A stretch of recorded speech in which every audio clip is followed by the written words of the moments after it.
सुदैवाने हिंदुत्वनिष्ठाचा हा प्राणपणाने केलेला प्रतिकार अगदी विफलही झाला नाही, कारण हिंदुस्थानची विभागणी करण्याचे आमच्या मताविरुद्ध ब्रिटिश सरकारने ठरविले तरी निदान मुसलमानांनी मागितल्याप्रमाणे सबंध पंजाब आणि सबंध बंगाल त्यांना न देता त्यातल्या मुस्लिम बहुसंख्य भाग तेवढाच काय तो यांच्या भावी पाकिस्तानात समाविष्टला जावा आणि हिंदू बहुसंख्य असा पूर्व पंजाब आणि पश्चिम बंगाल हे हिंदूंचे भाग भारतात समाविष्ट व्हावे ही हिंदुत्वनिष्ठाची न्यूनतम मागणी सरकारला मान्य करावी लागली।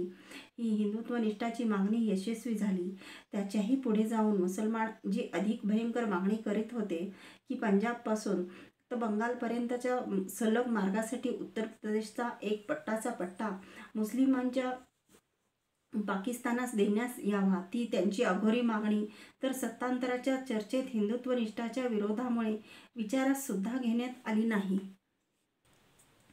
त्यातही हिंदुस्थानच्या विधिमंडळाच्या प्रांतीय आणि केंद्रीय अशा दोन्ही प्रातिनिधी सभांसाठी म्हणून ज्या सार्वजनिक निवडणुकी झाल्या त्यात पाकिस्तान देण्यास अनुकूल असणाऱ्यांसहच बहुसंख्य मतदारांनी निवडून दिले, तेव्हा अखंड भारताचा घात करण्याच्या घोर राष्ट्रीय महापातकाचे हेच बहुसंख्य मतदार खरे अपराधी ठरले। त्यातही स्वतः हिंदुनिष्ठ पक्षही मनोमन हे जाणून होते की हे पाकिस्तान म्हणजे हिंदूंनी पूर्वजन्मी केलेल्या सद्गुण विकृती, शुद्धीबंदी इत्यादी सामाजिक नि धार्मिक महापापांचा अवश्यंभावी परिपाकच होता। या रूढीपायीच हिंदूंनी नगरोनगरी आधीच आपल्या हाताने जी छोटी मोठी पाकिस्ताने निर्मूल ठेवली होती त्या सामाजिक पापांचा हा परिपाक केव्हा तरी भोगणे प्राप्त होते। ह्याचा सविस्तर उलगडा पूर्वार्धात केलेलाच आहे।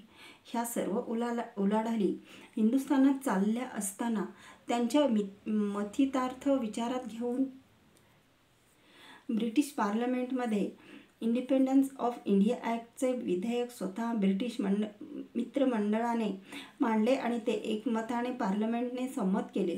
त्याप्रमाणे शेवटी 15 ऑगस्ट सन 1947ला दिल्ली येथे ब्रिटिश गव्हर्नर जनरलने वरील सार्वजनिक निवडणुकीत निवडून आलेल्या हिंदुस्थानच्या प्रतिनिधीच्या संमतीने घोषणा केली। ब्रिटिश राष्ट्र हिंदुस्थानावरील त्यांची साम्राज्य सत्ता सोडून देऊन साऱ्या हिंदुस्थानास राजकीय स्वातंत्र्य देत आहे।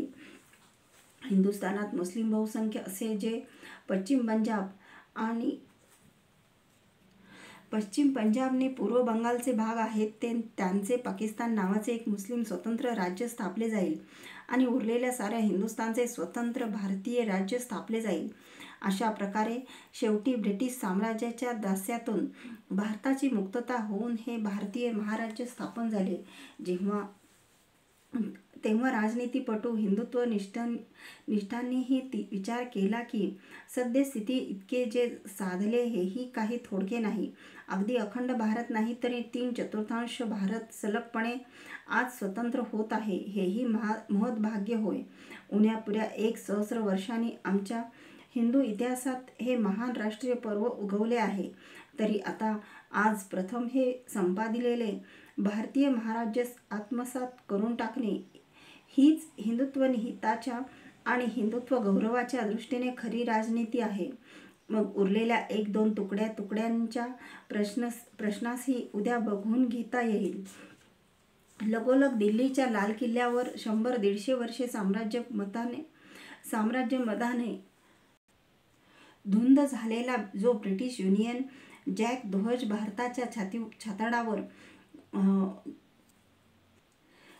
फडकत होता, तो परकीय ध्वज उखडून टाकला गेला आणि तेथे भारतीय स्वातंत्र्याच्या तुनुल जयजयकारात या भारतीय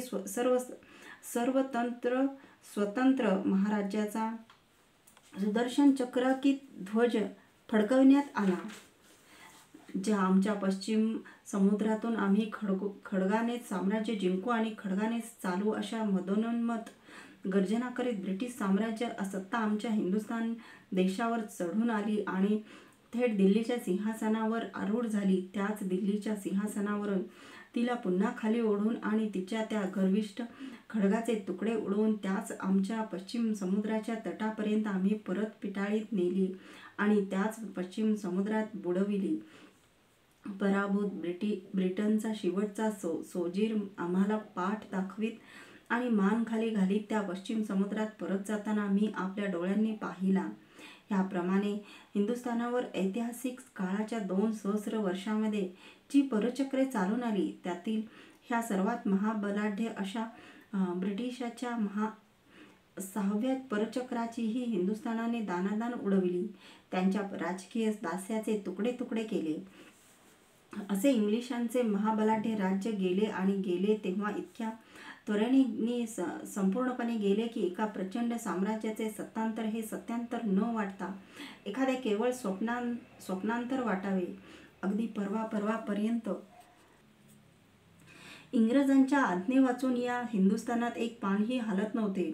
आज इंग्रज अधिकारी असा इंग्रज असा औषधालाही ह्या हिंदुस्थानात उरला नाही. इंग्लिशांवर मिळवलेला हा अश्वमेधीय विजय ज्या ह्या पानावर आम्ही आता अंकित आहोत हे पान होय, हिंदू राष्ट्राच्या इतिहासातील 6वे सोनेरी पान.